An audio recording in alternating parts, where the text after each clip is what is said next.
Σπούδασα music production στην Αγγλία, αλλά δουλεύω κυρίως ως καθηγήτρια αγγλικών. Έπαιζα και μουσική σε μαγαζάκια που και που, για κανένα έξτρα και κυρίως επειδή το γουστάρω. Αλλά τώρα με την πανδημία όλα αυτά έχουν αλλάξει. Δηλαδή κάνω κυρίως online μαθήματα ιδιαίτερα και το DJ-λίκι με την απαγόρευση των συναθρήσεων απλώς κόπηκε τελείως. Οπότε με τη μουσική τώρα ό,τι κάνω μόνη μου. Κάθομαι, ακούω, μιξάρω, αυτά.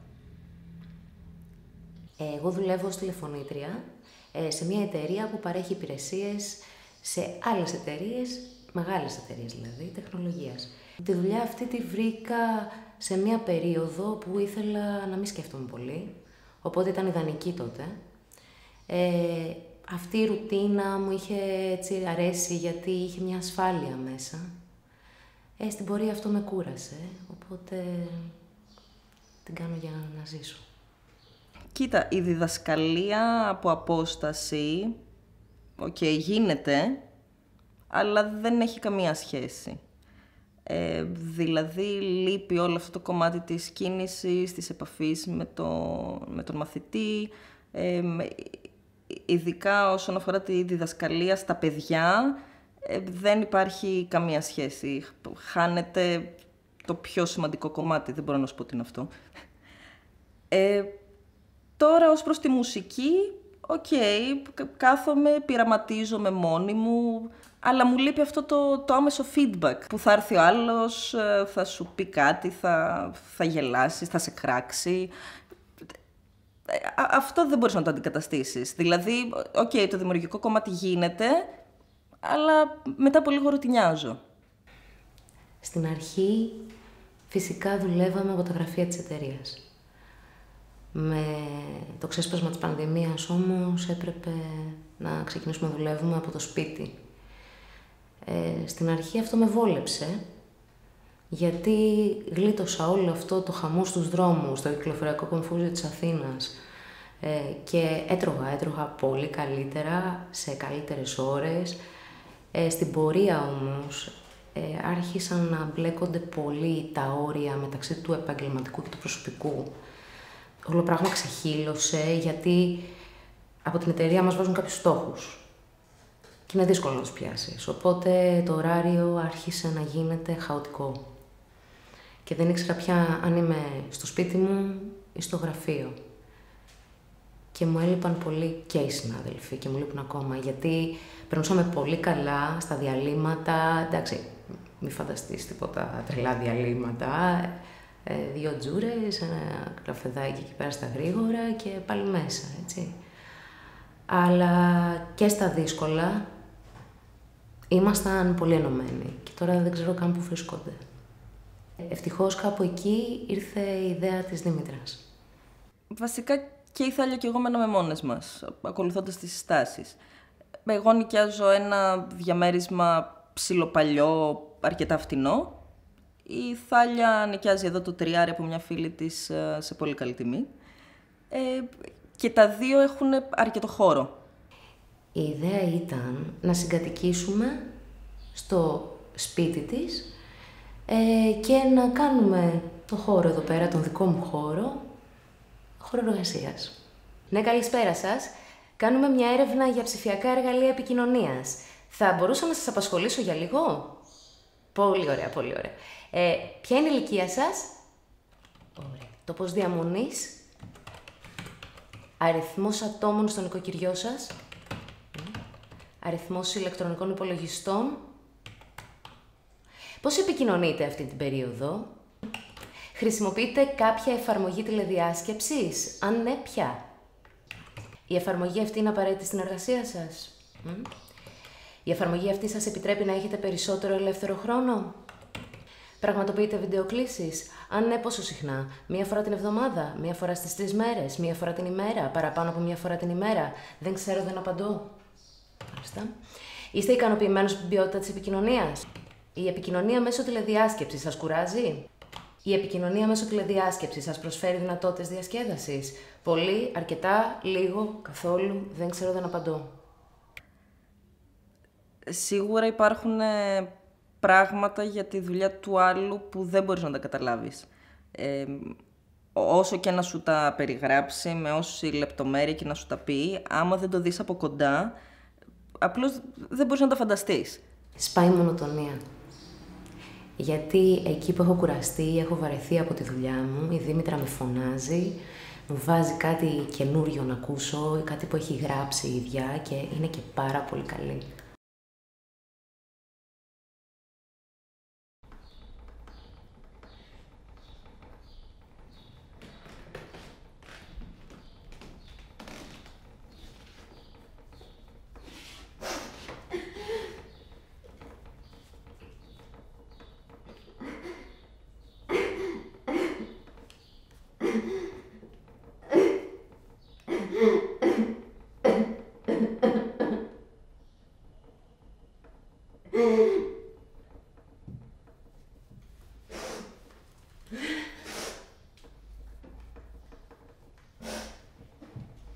Κοίτα, πολλές φορές οι άνθρωποι στο τηλέφωνο δεν είναι ευγενικοί. Μπορούν να σου μιλήσουν με τον χειρότερο τρόπο. Αυτό ακόμα με ταράζει, αλλά προσπαθώ να μην περνάω τα προβλήματα και τα αρνητικά συναισθήματα στους υπόλοιπους μες στο σπίτι. Παρ' όλα αυτά, πολλές φορές αυτό συμβαίνει.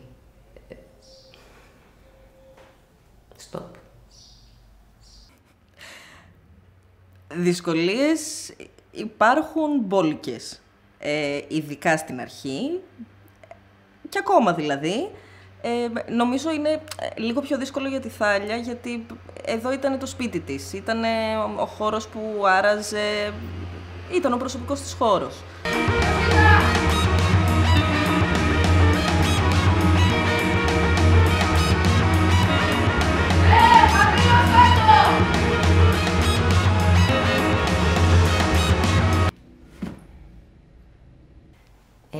Ναι, σιγά σιγά άρχισα να βλέπω τη δουλειά μου διαφορετικά. Εδώ υπήρχε μια μεγαλύτερη χαλαρότητα, υπήρχε η ελευθερία να εκφραστώ. Οπότε, στη δουλειά μου ξέρεις ότι κάνω μια καταγραφή δεδομένων. Και έτσι άρχισα να καταγράφω κάποια άλλα πράγματα από τις συνομιλίες μου με τον κόσμο. Είπα στο κάτω-κάτω, αφού με εκμεταλλεύει τη δουλειά μου, γιατί να μην την εκμεταλλευτώ κι εγώ.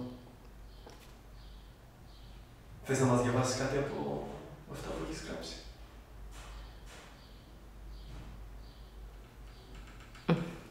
Να είστε ποιητικής όμως.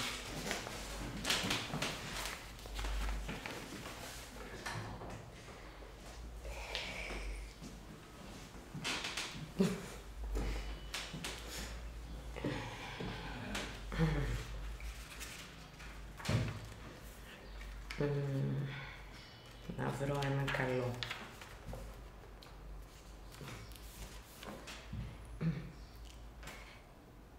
Ξεκινάει κάπως όπως οι κανονικές μας έρευνες. Ναι, γεια σας. Για μια έρευνα τηλεφωνώ. Θα μπορούσα να σας απασχολήσω για πολύ. Μη μου πείτε την ηλικία σας. Μη μου πείτε που μένετε. Μη μου πείτε αν έχετε 5 υπολογιστές και 8 κάμερες. Εγώ σημειώνω το νευρικό σας γέλιο και το δεν ενδιαφέρομαι. Εσύ που λαχάνιαζες στο τηλέφωνο γιατί βιαζόσουν, εσύ που έκανες πως κόπηκε η γραμμή, εσύ που είπες ξαναπάρτε αργότερα, εσύ που είχες να μιλήσεις σε άνθρωπο για μέρες. Έφαγες σήμερα, κοιμήθηκες καλά, χόρεψες καθόλου, γέλασες με ένα μέτριο αστείο, άκουσες τους ήχους του δρόμου. Τώρα κάνω τις ερωτήσεις και στον εαυτό μου. Η έρευνα πήγε πολύ καλά σήμερα. Τα ναι νίκησαν τα όχι και στο τέλος της μέρας ξανακοιταχτήκαμε. Πολύ ωραία. Ευχαριστώ.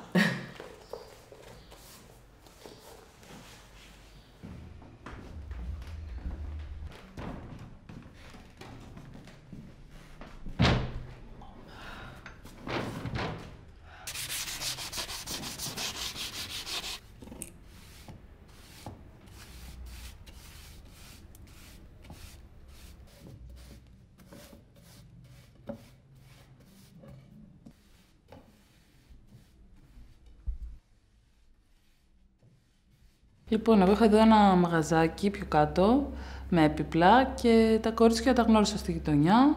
Οπότε χρειάστηκαν βοήθεια εδώ όταν έφτιαχναν το χώρο και ήρθα, κάναμε κάποια μερεμέτια, χρειάστηκε κάποια επιπλάκια που τα αναπαλαιώσαμε και έτσι άρχισα να χρησιμοποιώ το χώρο, έφερα και εγώ δικές μου δουλειές και κάναμε, έγινε πιο μόνιμο όλο αυτό και εντάξει, μια χαρά. Νιώθω ασφαλής εδώ, παρότι είναι δύσκολα. It's okay.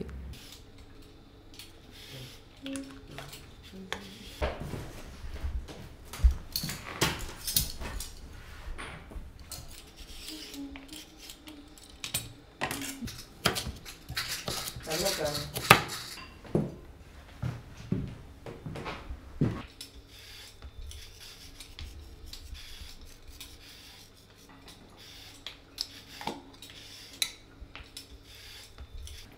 Έσχος είναι. Ο μόνος τρόπος να βελτιωθεί είναι αυτός.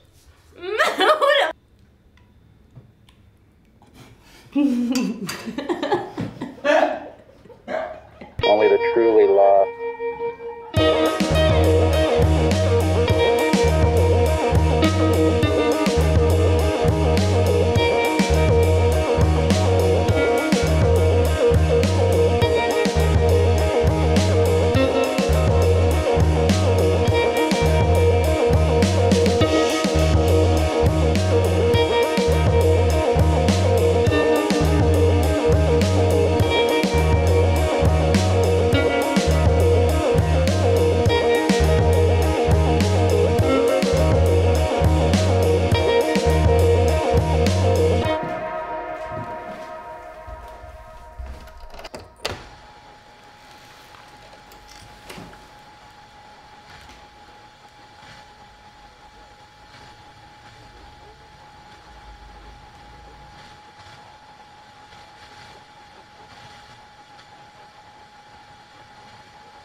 Πότε μια έρευνα πάει καλά, τι ψάχνουμε και γιατί το αναζητούμε. Κοιμήθηκες καλά, χόρεψες καθόλου, άκουσες τους ήχους του δρόμου. Τώρα κάνω τις ερωτήσεις και στον εαυτό μου. Εσύ που είπες ξαναπάρε το Δεν αργότερα. μπορείτε να κάνει motion tours. Εσύ που είχες να Πώς μιλήσεις υπάρχουμε, $400 shot. πώς επικοινωνούμε. Σαν deep και είναι τα απόλυμα μεντικά. Μπορώ να σας απασχολήσω για πολύ.